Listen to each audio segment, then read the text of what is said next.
अब मेरा सवाल यह है कि जब ये धमाके हुए तब कांग्रेस की सरकार थी, जब पूरा इन्वेस्टिगेशन चला तब कांग्रेस की सरकार थी, तो अब इसका हम कैसे मतलब निकालें कि आज कांग्रेस की जो राजनीति है वो कहते हैं कि भाई जो अल्पसंख्यक है, जो मुस्लिम समुदाय है, उनके हकों के लिए हम खड़े हुए हैं, लेकिन आज ये हमारे सामने आ रहा है कि उनके ऊपर टॉर्चर भी किया गया, उनसे कबूलनामा जबरदस्ती लिखवाया भी गया।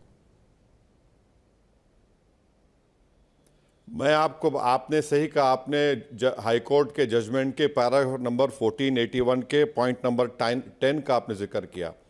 मैडम, मेरे को अच्छी तरह याद है कि मैं उस वक्त जाकर दीगर एमपीज़ के साथ उस वक्त के मुख्यमंत्री से, और उस वक्त के मुख्यमंत्री ने कमिश्नर पुलिस को भी बुलाया था उस मीटिंग। हमने यही बात कही थी कि देखिए आपकी सरकार है, और मैंने अपनी ज़बान से उस वक्त के मुख्यमंत्री को कहा था कि कैसा आप लोग इन्वेस्टिगेशन कर रहे हैं कि एक्यूज के कपड़े उतारकर, उसके पिताजी को बुलाकर उसके कपड़े उतारकर, उसके बड़े भाई की बीवी का निकाब छीनकर आप उसको बोले कन्फेशन पे साइन करो, ये हमने कहा था।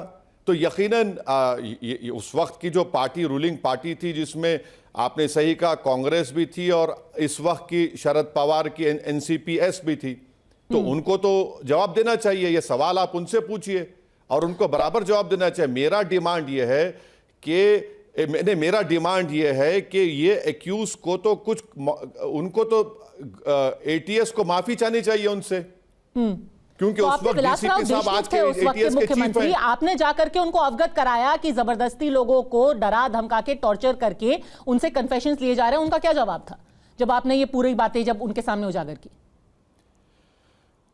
सिर्फ मैं ही नहीं था उसमें, उस वक्त के कई मुस्लिम एमपीज भी थे, लोकसभा राज्यसभा के थे। उन्होंने सुना हमारी बात को, हमने उनको फोर्स, बड़े सलीके से मगर फोर्सिबली हमने उनसे कहा कि ये तो इन्वेस्टिगेशन सही नहीं हो रहा है। मैंने उनसे कहा कि सर देखिए, ये आप जो भी कर रहे हैं ना, आपकी सरकार कर लेगी, मगर इंसाफ तो नहीं होगा।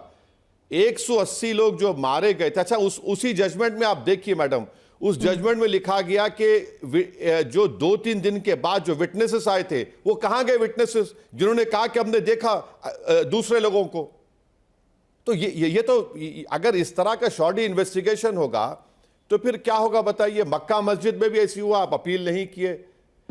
फिर आप देख लीजिए राजस्थान में ख्वाजा अजमेरी की दरगाह में बॉम्ब ब्लास्ट हुआ, जिसमें हैदराबाद का एक लड़का मारा गया था। आरएसएस के 2 लोग कन्विक्ट हुए।